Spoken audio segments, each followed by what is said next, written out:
Assalamualaikum. Apa kabar kalian? Semoga tetap sehat dan semangat belajar ya. Kali ini kita akan belajar tentang suhu dan kalor.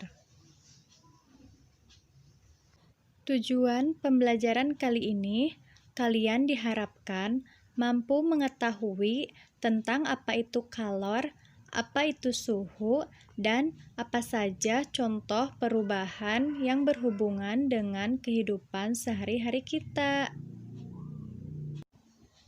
Teman-teman, benda-benda yang dapat menghasilkan energi panas disebut sebagai sumber energi panas.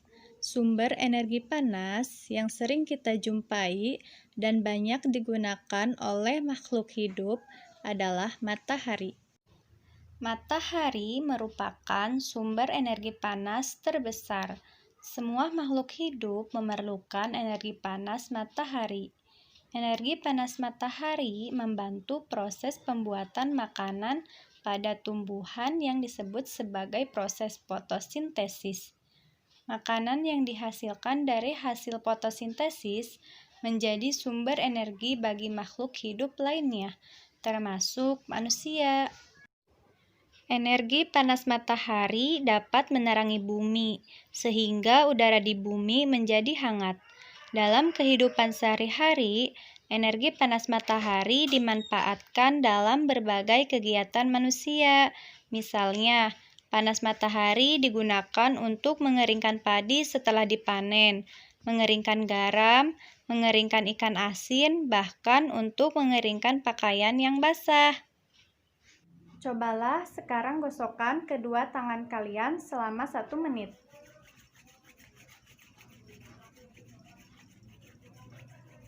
Apa yang kalian rasakan?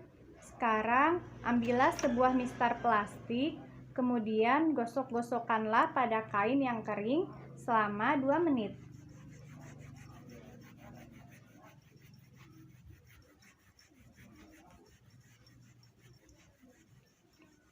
Lalu, sentuhlah permukaan mistar plastik ini. Apa yang kalian rasakan setelah kalian melakukan kedua kegiatan tersebut? Setelah kalian melakukan dua kegiatan tersebut, apakah kalian merasakan panas? Energi panas dapat dihasilkan ketika terjadi gesekan antara dua benda. Pada kegiatan tersebut, gesekan antara kedua telapak tangan dan gesekan antara mistar dan kain dapat menimbulkan energi panas. Teman-teman, ternyata energi panas tidak hanya dihasilkan dari gesekan dua benda atau matahari saja, tetapi juga dapat diperoleh dari api.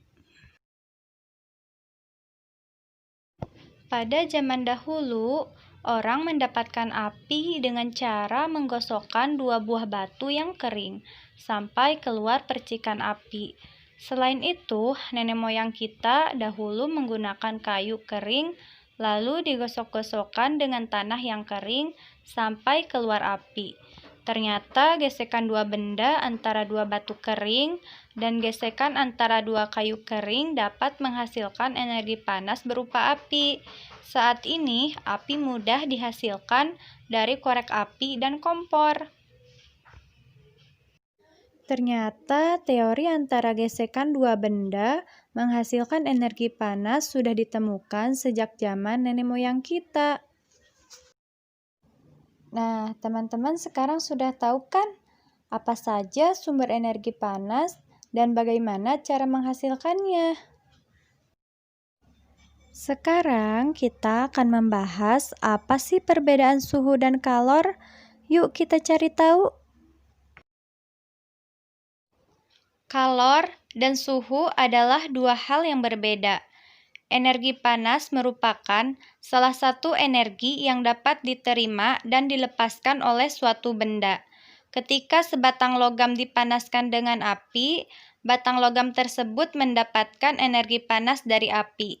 Energi panas membuat batang logam tersebut menjadi panas. Ketika batang logam tersebut panas, suhunya meningkat. Ketika batang logam menjadi dingin, suhunya menurun. Suhu adalah besaran yang menyatakan derajat panas suatu benda. Suhu suatu benda menunjukkan tingkat energi panas benda tersebut. Satuan suhu yang digunakan di Indonesia adalah derajat Celcius. Alat untuk mengukur suhu disebut termometer. Satuan panas dinyatakan dalam kalori dan diukur dengan kalorimeter.